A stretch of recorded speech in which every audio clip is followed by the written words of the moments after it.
girdle. are the Pubis simpis. lower. Appendages. appendicular. That's right. This is the lower appendicular section. We're going to talk about the pelvic girdle and what? The legs. The legs. The legs or the lower limbs. Yes. Hold on 1 second. I love the femur.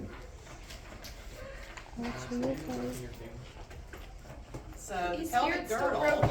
I'm so sorry. is made up of two different bones. They're Alex, would called another the cookie make you coxal feel better? bones. It's kind of mirror image of one another. In some books, you might see it called the innominate bones, and literally it means nameless bones, which is kind of an odd name, but I guess the people that named this didn't know what to call it. But we'll call them the coxal bones. You have one on each side. They articulate in the back or posteriorly with what? Come on out, snap out of it. Sacrum. The sacrum. Okay. Now, where the sacrum joins the coxal bone is at a bone called the ilium, or in here we call it the sacroiliac joint. Okay, meaning sacrum and ilium. Sacroiliac. Anteriorly, it comes to the front and forms a joint known as, and you might see it called the symphysis pubis, which is more of a anatomical term, like you use it more in anatomy. This means a coming together joint, but oftentimes you'll see it more commonly the pubic symphysis. And there's they can be used interchangeably, but typically you use, like I say, symphysis pubis more in A&P, but since I think your textbook has it like this, we'll just stick with that. But it won't be wrong if you put it the other way. So here are your two coxal bones with your sacrum in the center here. You can see how they come forward and form a joint here. Anybody know what that's called? Come on, The y'all. one we just talked about? Yes. Pubic Pubis. symphysis. Yeah. Okay, what's it made of? Ligament. Cartilage. What kind? Okay, cartilage, good. You have several landmarks that you're going to have to become familiar with, and some of the differences between male and female skeleton that we'll talk about too. So when we look at a coxal bone, like I said, you have one on each side. We view it as just a single bone because originally it started out as 3 different bones, but of course it does what? Fuses together. Fuses together, now we call it the coxal bone. The 3 separate bones that have now fused as an adult, you have the ilium, which is the upper portion, the ischium, which is actually the back portion, actually with the part that you sit on, kind of helps support your buttocks there, and the pubis, which is the anterior portion. Where these bones all come together, where all 3 bones meet, you have a little depression called the acetabulum, which literally means vinegar cup. Means that way back when they named this, they had tiny cups like so that they would fill with vinegar, I guess used for different purposes. Let's see, and that is called where the head of the femur articulates with the acetabulum. It is called the acetabulofemoral, meaning acetabulum and femur joint. Acetabulofemoral joint. Also commonly known as the Hip joint. hip joint. Oh. Good. So here you can see the 3 separate bones colored, so you can see where they actually join here. So this one would be the what that you sit on? Ischium. One in the front is called the pubis, and of course this one is ilium. Okay, so you can see where they all meet right here. This depression that you see is the acetabulum. And let's look at it on the skeleton here. Of course, this would be what bone? The ilium. This is what? Ischium. And this is what? Pubis. Okay. And this depression? Acetabulum. Acetabulum. And what joint is formed there? The acetabulofemoral joint. Acetabulofemoral. Very good. Okay. I knew it was acid something femoral. I know. It takes a minute. So let's look at the ilium. That's going to be the largest, most superior of the coxal bones. There's actually a surface on it called the auricular or ear surface. Y'all might remember us talking about that when we talked about the sacroiliac joint back when we talked about the sacrum. But it is posterior where the ilium joins to the sacrum, and there again you have the sacroiliac joint, meaning sacrum and ilium come together there. So if you were actually able to take the coxal bone off and look at the side here of the sacrum, you would see that ear-shaped flat surface, and that is the auricle or auricular surface. So when the ilium is attached to that, you have the sacrosacrum iliac joint. You also have something called the anterior superior iliac spine. You have lots of different processes, spines, different things like that. So anterior and superior, meaning it's the uppermost, because you also have the inferior here. So anterior superior iliac spine. So your inferior, anterior inferior iliac spine. Okay. Okay, I think y'all can see it. Okay, next you have the ischium. Ischium is kind of an L-shaped bone. It forms most of the lower and back portion of the coxal bone. The ischial tuberosity is this elevated surface where the L actually is, and that's what helps support your body weight when you're sitting down.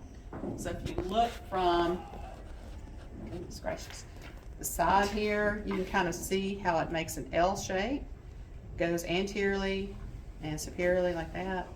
And this, actually, if you're sitting down for a long period of time, that bone will kind of start putting pressure on the muscles beneath it, and you start kind of getting achy, so you want to move, right? You change positions. And that is primarily because this bone is pushing on those nerves and blood vessels and that muscle tissue right below where you're sitting, which is good. But if you're paralyzed, what happens? And you're sitting for a long time. It hurts. Can't feel it. It's like You nerves can't. and blood vessels being hurt. Oh, So if you can't feel it, you don't move. You don't move, You don't relieve that stress. and you lose it. Damage. But Blood vessels. Yeah, you damage the nerves and the blood vessels, and what's going to happen to your tissue? It will die. So this is where, have you ever heard of like bed ulcers or decubitus ulcers? Okay, and it's not just this bone, but this is a great one to demonstrate if you're sitting. But if you're lying down, of course you have these. If you're lying on your side, you have this one. You have your shoulder. So you can get them anywhere. The most common is going to be in this area though, and right down here on your buttocks. Okay, and they are deep. I mean, I've seen decubitus ulcers that actually go to the bone. You can see the bone through the muscle and the tissue and everything. That's someone that has been pretty seriously neglected, and that's why I hate nursing homes. Hate them. But anyway, moving on, the ischium. So we have the L-shaped ischial tuberosity. Next you have the ischial spine. This is going to be near the superior border with the ilium. And here's your ilium right here. So we have, where's my superior border? It's going to be here. Can y'all see that spine? Okay, and then here's your tuberosity. Then you have your ischial ramus. What does ramus mean? Think about a tree. Branch, okay. So this arm, like here's your tuberosity, and then you have this section that goes forward. That's the ischial tuberosity. Ischial ramus. And then of course in the front you have the pubic bone, and you also have a ramus that goes to meet that, and they fuse. Okay. Oh, and don't forget this. So this ramus actually creates this nice big hole right here. What do you think travels through that? Your bladder, maybe muscles. Travels through it. What would travel through that? Blood vessels and nerves. Blood vessels and nerves. Blood vessels and nerves. Your bladder is actually contained in the pelvic cavity. So remember, you got like your big aorta, and it's going to branch off to form major blood vessels. And of course, you've got to get blood to the lower limbs, but it's got to get out of the abdominal pelvic cavity.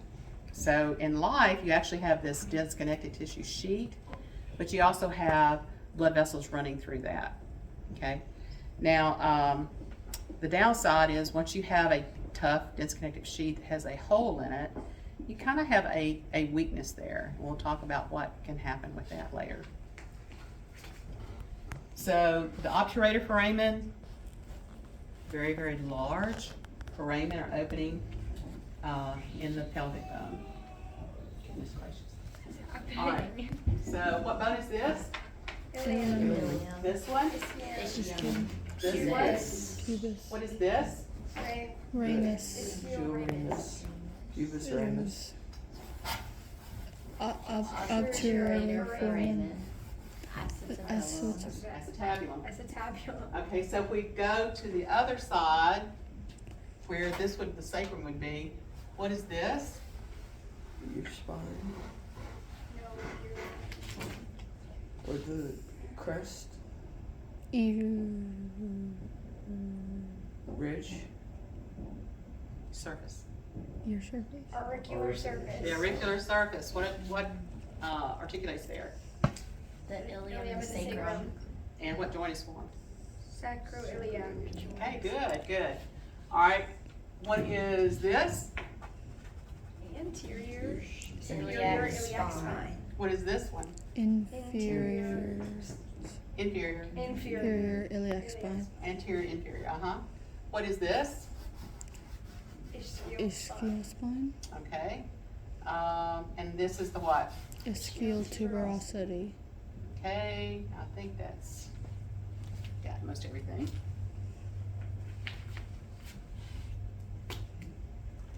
Okay, so your pubis bone, it is the most low or inferior, anterior in the front bone of the coxal or the pelvic bones. So the two pubic bones join anteriorly and form that joint known as the what? Pubis Pubic symphysis, okay, made up of fibrocartilage, right? Okay, now this is one of the things you have to really pay close attention to. What do you notice about this pelvis versus this pelvis? One of them's wider than the other one. The female. Okay, one's wider than the Female other one one. is wider. Anything else? Like, the ilium iliums are on the like- bottom one is more up, while the ilium on Yeah. the one Or on like- top is more Ilium's out. more like flat. Okay, You don't so have, like- this one, they're more flared, they Yeah. point outward more. That means you're gonna have a wider, hip. what? Abdominal pelvic region. Well, this is actually where the baby would be. Oh. Okay, this is a man, this is a woman. So the man, their ilium are typically more erect. Females, they're more flared outward. And it's all to provide a bigger basin for the baby to develop in. Make it a little easier to deliver. Another thing too that we haven't talked about yet. This area right here is known as the pubic arch. And it basically reflects, in women, it's gonna be wider apart so that you have more room for the baby to leave the mother and develop. And the male, they're usually very narrow. So the angle is greater in a female pelvis than it is in a male pelvis. Let's see, I think I talked about it next. Yeah, okay, I'm gonna talk about it in just a second. Okay, I've already talked about the obturator foramen. As I mentioned, you have a fibrous sheet that covers this, but nerves and blood vessels will go through to the leg. So that difference in the male and the female pelvis, you already saw a little bit of it. A lot of it has to do with, the size of the male versus the female. Usually the female, and this is like not as true now as it was, say, 50 years ago. But when it talks about that the female pelvis is smoother and lighter weight, why do you think? What happens to bone when it's pulled on? It gets strong, it gets thicker. It gets thicker, it gets stronger, okay? So what they're saying is females typically do not have as much muscular pull on their bones, like in the pelvic region, as a male does. And these days, there are a lot of women that are even more muscular than most men I know, so who knows? But typically the female pelvis is smoother and lighter weight. It has less prominent markings, and that's because prominent markings are typically where bone attachment occurs. And if you're not pulling on that projection, it doesn't get bigger and stronger and more pronounced. So typically the males have a stronger, more pronounced prominences on their bones in the pelvic region. A lot of the adaptations you're gonna see in the female pelvis are gonna be due for childbearing. So your female pelvis is broad. It is low compared to the high ilium that you see. Hello? Alex Fox being checked out. Okay, thank you. Thank you. Bye, Leaving? Alex. Bye. We'll miss you. Wow. Goodbye. Goodbye. See you around. Where you going? Adios. You wanna get my Okay, teeth checked Alex. and see if they're healing right? Oh, okay. Keep your head up, King. Can you open your jaw better now? Yeah. It's so, let's see it. Wow, progress. Don't stress it though. They tell you not to eat anything thicker than like a finger's width. Yeah, I've been eating pasta, so. Oh, that's good. Yum. So don't go get a big old hamburger and try to put your mouth all the way around that. Don't eat anything that's real chewy, like salads. You know how you have to chew them a lot? You don't want to do that. Don't chew gum Yeah. or gooey candy. I would They told me to swallow the roll. salad straight. You told me to roll on a cork. I just They kind of told chew you it with what? a To regular roll mouth. on a cork. I feel like I chew steak more than I chew Oh, salad. yeah. Yeah, you eat chewy steak then. I would say, 'cause I don't know what to say. Chewy steak. What? You said you chew steak a lot. I don't Maybe chew you my can steak take a it out lot. to lunch. That's what I'm saying. Like I think I would chew steak more than I would chew Yeah, I salad. feel like I would chew a sandwich more than I would chew salad. Yeah. Unless the lettuce is just. I don't have a lunch list and I don't have money to get Like a food wedge from salad. store, See you so. tomorrow, Alex. See ya. Bye, Alex. Bye, Alex. Okay.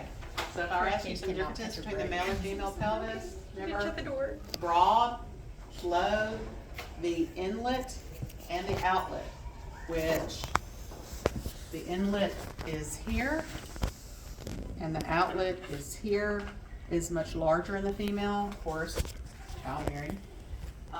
You have the flared ilium, and one of the most important things too, less curvature of the sacrum and coccyx. Why is that? Because if it was really curved, it would definitely break during childbirth. Oh yeah, the tailbone. It Yes. definitely get hit. Yep, so this is typically Hit by the straighter baby.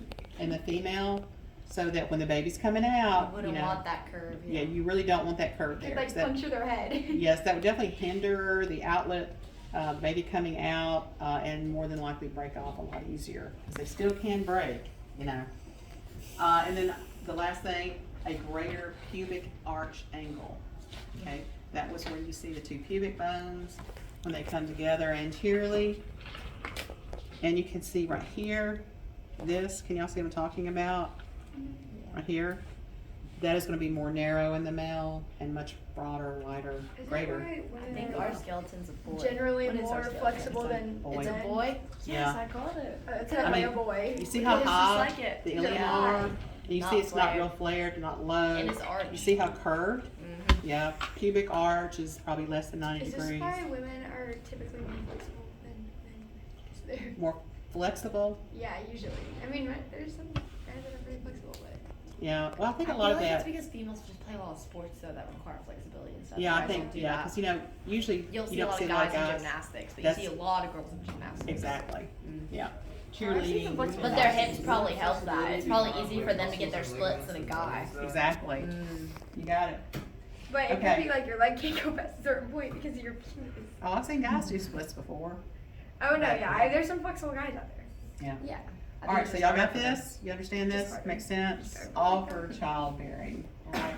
So this just shows you a diagram. You can definitely see the pubic arch better on this than you did over here.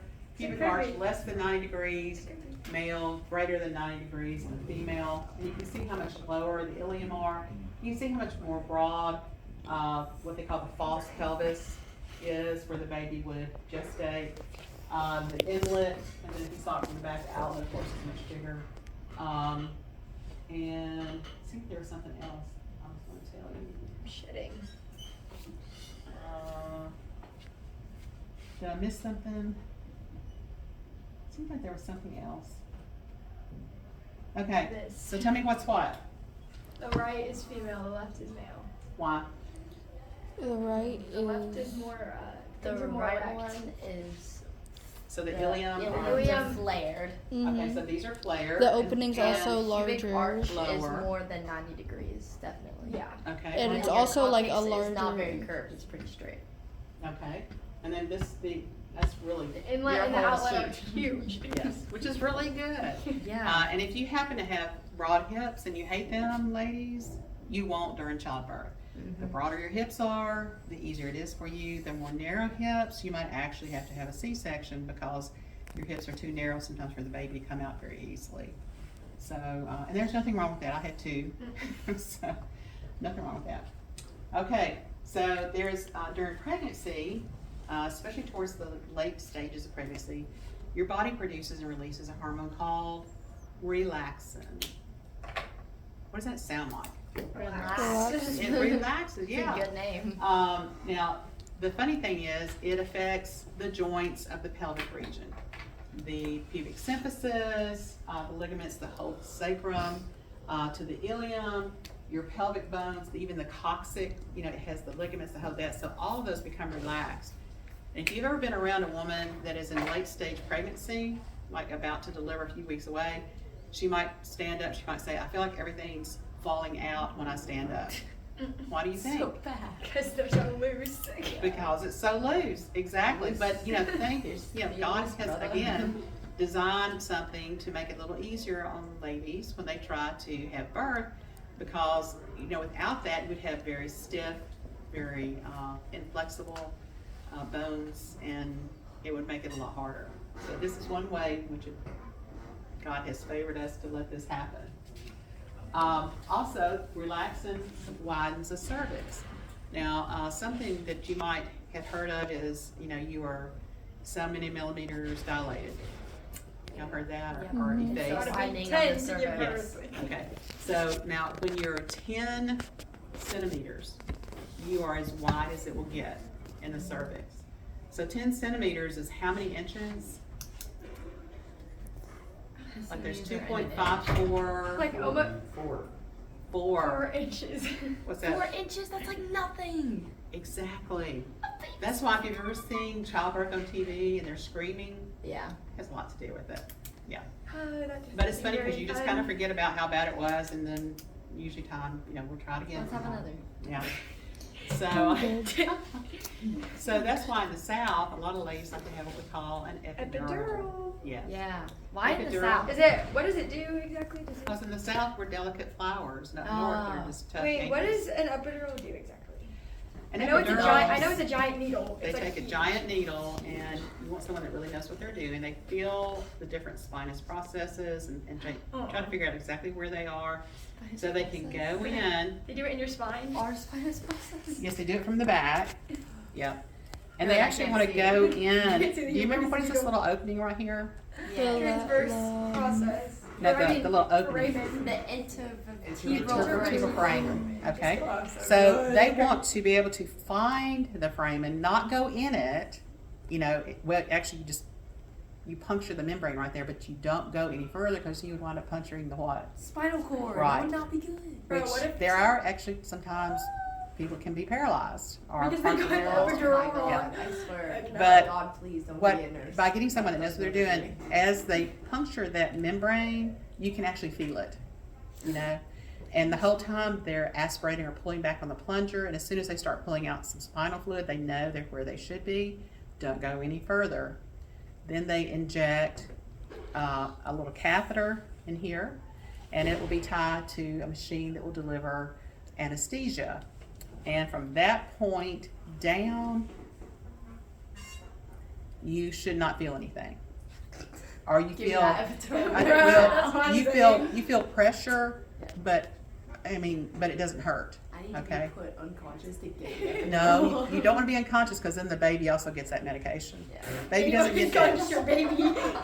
Yeah, used to they would actually That's so sedate scary. women No, they heavily. sedate the baby. So the baby would be sedated too? Yes. So Yeah. would they think the baby was dead when it would come out and they'd like spank it and it wouldn't cry or anything? I mean, it would take longer for it to. Baby had to That's so wake scary. up They too. would think the Yeah. kid was dead. Yeah, yeah. I mean, they're They very, should've- the respiratory rate is down, They should've- everything, the responsiveness is down. But they don't do that anymore. I mean, unless it was some type of terrible emergency, and even then I don't know that they do it anymore. So anyway, that's an epidural. Now, for some reason, you know, ladies in the South, you know, we don't want to experience pain. So, we like epidurals. Now, flowers. in places though, like in the Northeast, for example, like the insurance up there won't pay for an epidural. But the South will? The South How's does. your baby in the South? Yeah. That's what I'm saying. Yeah, but, and that's something you would talk with your doctor. Like for example, my nephew's wife, just delivered a baby last weekend. No way. And she was like, I'm gonna do it at home, we're gonna have a nurse midwife, you know, da, da, That's da, what, da. like, I've seen people no, do that. That's what Yeah. all my cousins did, and I was Yeah. like, It looks good for kinda you. cool. Well, I I don't mean, she think was I really will be. excited. The very downside natural is, Natural birth. she You get nothing. wasn't delivering when the doctor said she was due, so they had to take her into the hospital and induce her. That's what my cousin also. Yes, so when they induce you, they have to start an IV, they give you a medication called Tocin that causes contraction of the uterus, and then that kind of gets things going, and eventually it contracts enough that the baby comes out.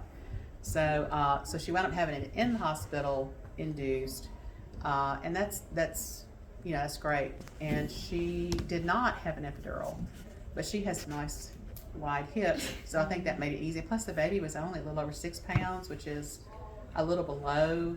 I think the doctor didn't estimate the birth day right, you know, which can happen, you know.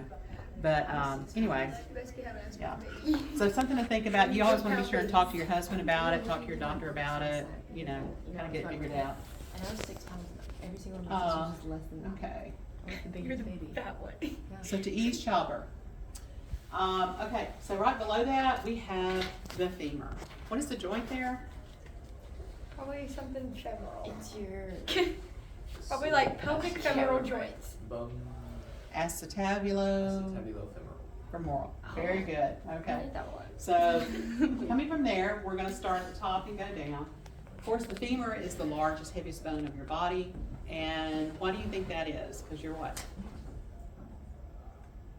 Because it's holding everything up. Yeah. Yeah. So it is not. It is Come not on, guys, actually. you did the long bone It is project. not the strongest. What do you think the strongest bone in your body might be? Your skull. Well, you would think that, but It should be your. Your pelvis. Your Your feet. heel bone. I said heel bone. Ooh. Yeah, your heel bone, because it has to handle all of your weight. Everything. Yes. All right, so this is a very, very big bone. You know, we kind of learned about this one, didn't we? So you have the head here. Now, the head of the femur has this little structure that you need to be familiar with called, where do I have it on? Yes, the fovea capitis. A fovea means an opening, kind of like a foramen. Anyway, a fovea capitis are a hole in the head, typically is what it means. And it'll be located right here. And there is a ligament that attaches the head of the femur to the acetabulum.